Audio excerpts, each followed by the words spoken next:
नमस्ते. आपलं अरविंद गणेश दामले चॅनलमध्ये स्वागत आहे. मी अरविंद दामले आपल्यासमोर प्रस्तुत करीत आहे माझ्याच काही कविता. हा आहे ह्या कवितांच्या सत्राचा 537वा भाग.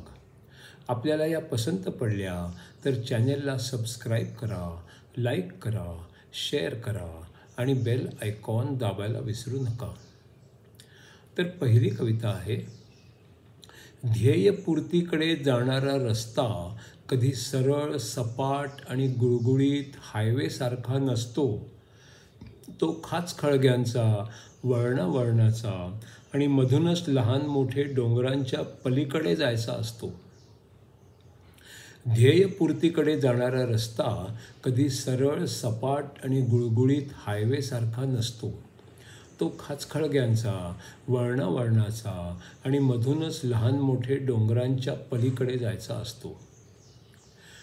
दुसरी कविता आहे. प्रत्येक घटना रेकॉर्ड करण्यासाठी देवानी मेंदूत एक व्हिडिओ कॅमेरा बसवलेला आहे, पण त्याचा एकूण स्टोरेज कमीच आहे. पण चांगली गोष्ट अशी की त्याची फिल्म ही री-रेकॉर्डेबल आहे.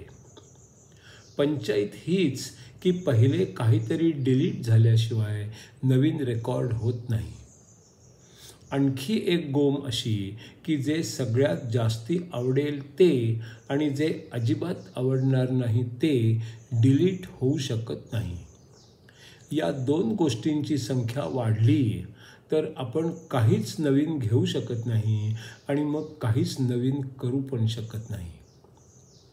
प्रत्येक घटना रेकॉर्ड करण्यासाठी देवानी मेंदूत एक व्हिडिओ कॅमेरा बसवलेला आहे. त्यात एकूण स्टोरेज कमीच आहे. पण चांगली गोष्ट अशी की त्याची फिल्म ही री-रेकॉर्डेबल आहे. पंचायत हीच की पहिले काही डिलीट झाल्याशिवाय नवीन रेकॉर्ड होत नाही. आणखी एक गोम अशी की जे सगळ्यात जास्ती आवडेल आणि जे अजिबात आवडणार नाही ते डिलीट होऊ शकत नाही. या दोन गोष्टींची संख्या जर खूप वाढली तर आपण नवीन काहीच घेऊ शकत नाही आणि मग नवीन काहीच करू पण शकत नाही. तिसरी कविता आहे. काय ग, तू आज नाटकाला गेली होतीस?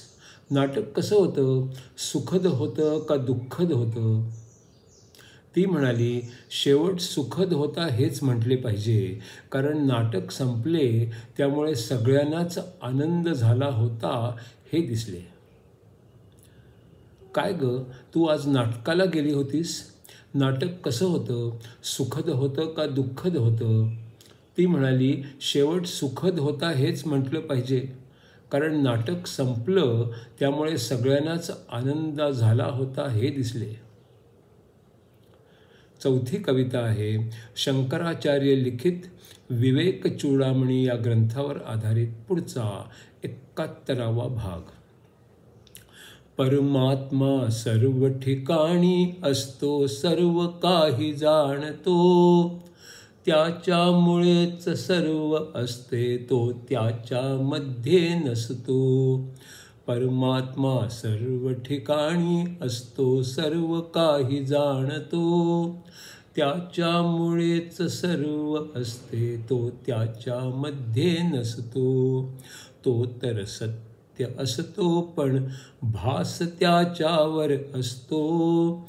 भास दिसतो पण परमात्मा अदृश्यच राहतो. तो तर सत्य असतो पण भास त्याच्यावरती असतो. भास दिसतो पण परमात्मा अदृश्यच राहतो. स्वप्नामध्ये स्वप्नातील गोष्टी खऱ्याच वाटतात. स्वप्नातून बाहेर आलो की त्या मिथ्या ठरतात. स्वप्नामध्ये स्वप्नातील गोष्टी सत्य भासतात. स्वप्नातून बाहेर आलो की त्या मिथ्या ठरतात. ब्रह्मांड खरे असले तर त्याची जाणीव सदा असणार. गाढ झोपेमध्येही ती तशीच राहणार. ब्रह्मांड खरे असले तर त्याची जाणीव सदा असणार. गाढ झोपेमध्येही ती तशीच राहणार. गाढ झोपेत अन स्वप्नामध्ये भासच होत राहतात. जागे झालो तर कळते ते सर्व खोटे असतात. गाढ झोपेत अन स्वप्नामध्ये भास होत असतात. जागे झालो तर कळते ते सर्व खोटे असतात. आवरणावर ब्रह्मांड सारे खरेच भासत राहते. आवरण गेले की ब्रह्मांड भ्रम होता कळते. आवरणावर ब्रह्मांड सारे खरेच भासत राहते. आवरण गेले की ब्रह्मांड भ्रमच होता कळते. अज्ञानात असतो तेव्हा ब्रह्मांड खरे असते.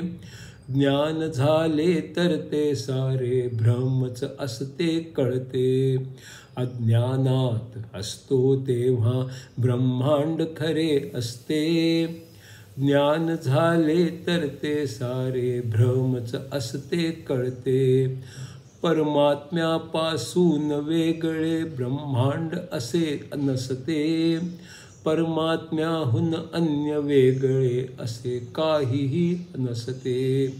परमात्म्यापासून वेगळे ब्रह्मांड असे नसते.